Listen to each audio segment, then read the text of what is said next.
Mas o Fiddle Ford deixava passar, levando em consideração que o Ford não fazia isso por mal. E como ele poderia ficar bravo quando eles estavam observando as estrelas, dividindo ambições e explorando uma nave espacial? Considerando tudo, ele estava se divertindo pra caramba, até que tudo mudou.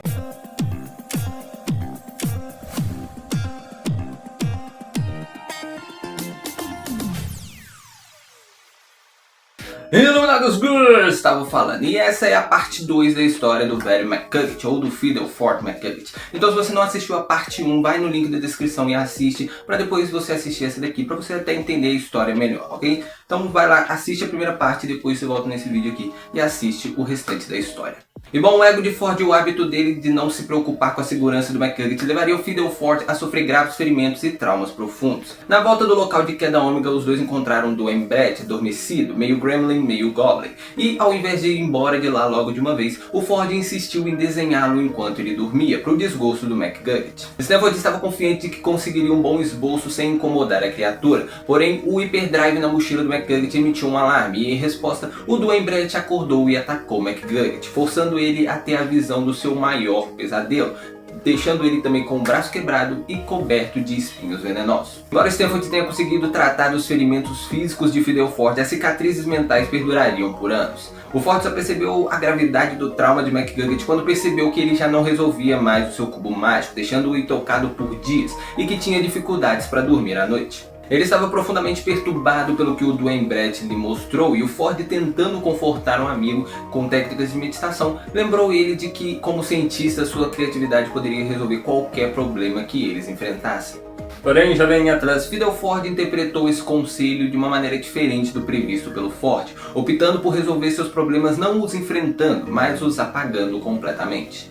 Então, ansioso para esquecer o que viu, Fiddle Ford criou a arma da memória. E talvez você esteja se perguntando, uai, mas ele não criou a arma da memória depois de parar de trabalhar com o Ford? E bom, a linha do tempo do Fiddle Ford sucumbindo à loucura e todo o lance com a sociedade do olho cego não bate muito bem com o que está no Diário 3 ou no livro do Bill. A série faz parecer que o Fiddle Ford criou a arma da memória 1 ano após começar a trabalhar com o Ford, depois de se separar dele. Porém, depois ela se contradiz, mostrando que o Ford já conhecia a arma e sabia muito bem como usá-la. Então a linha do tempo corrigida é que ele criou a arma da memória depois do incidente com o Dwayne Brett. Mas como ele usou tanto ela em si mesmo, há uma recontextualização ainda mais sombria para a cena. Talvez quando ele gravou o primeiro registro, McGugget pensou ter acabado de inventar a arma da memória, quando na verdade ela já existia há algum tempo. Essa era a extensão do estrago do seu cérebro na época em que ele deixou o projeto do portal. Nesse sentido, provavelmente devemos falar sobre o que a arma da memória realmente representa. Uma clara alegoria ao uso de substâncias, pelo menos por Fiddle Ford e para os membros da sociedade do olho cego. Para o restante das pessoas é só um dispositivo que pode destruir o cérebro, quer dizer, isso é uma exploração da frase beber para esquecer. O McGugget usa a arma da memória como um vício para aliviar o estresse, apagando eventos traumáticos de sua memória. E quanto mais ele depende dela, maior é o impacto em seu corpo. Ele começa a ter dificuldade com as palavras, age de forma mais errática, oscila entre felicidade e tristeza e luta para se lembrar de qualquer coisa. E depois de abusar tanto da arma da memória, ele está muito pior no presente do que outros personagens como o Stan, o Ford ou a Lady Susan, que teriam a mesma faixa etária que ele. E isso também é algo visível no final de Gravity Falls, já que a gente vê que o efeito da arma da memória é algo reversível, já que o Stan, depois que o Ford usa nele para apagar o Bill, começa a ir se lembrando de algumas coisas, até o ponto que ele se lembra de tudo completamente. Já com o velho McGugget não acontece a mesma coisa, embora ele se lembre de pequenas coisas da vida dele, como o filho dele, ele ainda assim não se lembra de quase nada. A arma da memória afetou ele de tal ponto que chegou a nem afetar mais, como a gente vê no Sociedade do Olho Cego. E não importa quantas vezes eles usem ela nele, já não afeta ele mais. O Stanford se sentiu desconfortável com a arma da memória e sobre os efeitos dela em McGugget e da possibilidade dela cair em mãos erradas. E se o efeito colateral da arma afetasse o usuário, os efeitos eram permanentes, o que aconteceria se houvesse um erro? E o fato de que ela poderia ser usada em larga escala preocupava o Ford. Não querendo arriscar nada, Stanford expressou suas preocupações e exigiu que McGugget destruísse a arma da memória, o que o deixou um pouco surpreso e um pouco decepcionado, mas concordou com o Ford.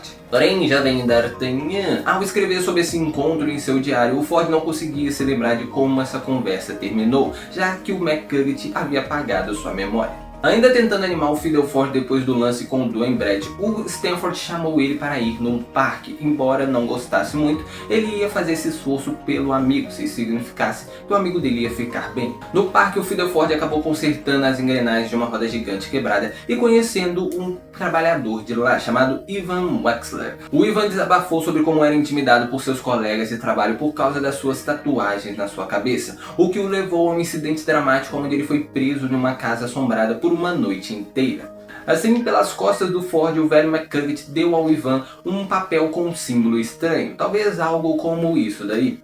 Isso significa que em algum momento depois de ser confrontado por Ford e apagado sua memória, o McGuggett já havia fundado a Sociedade do Olho Cego. Uma sociedade secreta onde aqueles perturbados pelas estranhezas de Gravity Falls ou apenas procurando escapar de seus problemas podiam se reunir para apagar suas más lembranças. Basicamente um Alcoólicos Anônimos do avesso. Embora ainda operasse em uma escala menor, é interessante pensar que o Ford queria que o McGuggett destruísse a arma da memória antes que ela caísse em mãos erradas, só para ela ser usada em massa e ser distribuída por debaixo do nariz dele. O Ford estava num declínio, se recusando a processar qualquer coisa que tenha testemunhado, preferindo literalmente explodir para esquecê-las. Nesse estado emocionalmente estagnado, ele começou a temer e desconfiar não só do mundo, mas de si mesmo, preocupado que o mundo pudesse acabar por causa dele e do Stanford. Desesperado em acalmar sua ansiedade, o McGuggett bolou um plano para construir um abrigo antinuclear caso o apocalipse acontecesse. Ele propôs um bunker de segurança máxima sob o disfarce de um segundo laboratório para estudar qualquer criatura que pudesse atravessar o portal. Um raciocínio que o Ford aceitou com facilidade. O McGuggett assumiu a responsabilidade pela construção do bunker, recrutando lenhadores locais para acelerar o processo e apagando suas memórias de tudo para evitar pagar pelos serviços e despistar o Ford. Caso não esteja claro, o Fiddleford já estava se tornando um pouco problemático a essa altura, um manipulador, mas ainda trágico. Ele se tornou muito manipulador e muito secreto, coisa que o Stanford não notou facilmente. Dá pra ver a magnitude da sua paranoia em cada canto do bunker. Seu local escondido na profundeza da floresta, a entrada mega elaborada e a sala de observação.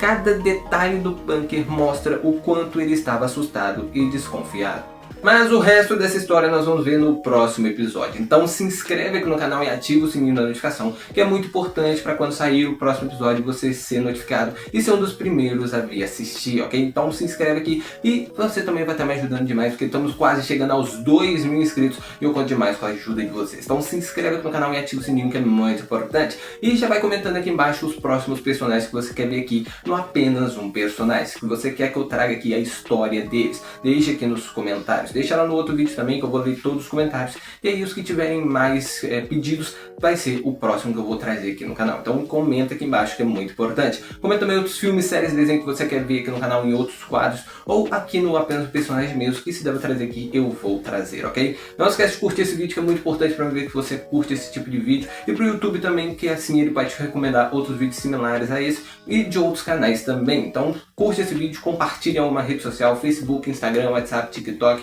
Reels do Instagram, Shorts aqui do YouTube, que ajuda demais para que mais pessoas conheçam o canal e possam vir eventualmente a se inscrever. Então compartilha, deixa o like, comenta, se inscreve, ativa o sininho, que é muito importante para você não perder os vídeos saindo toda semana. E é isso, até a próxima, falou, e fui!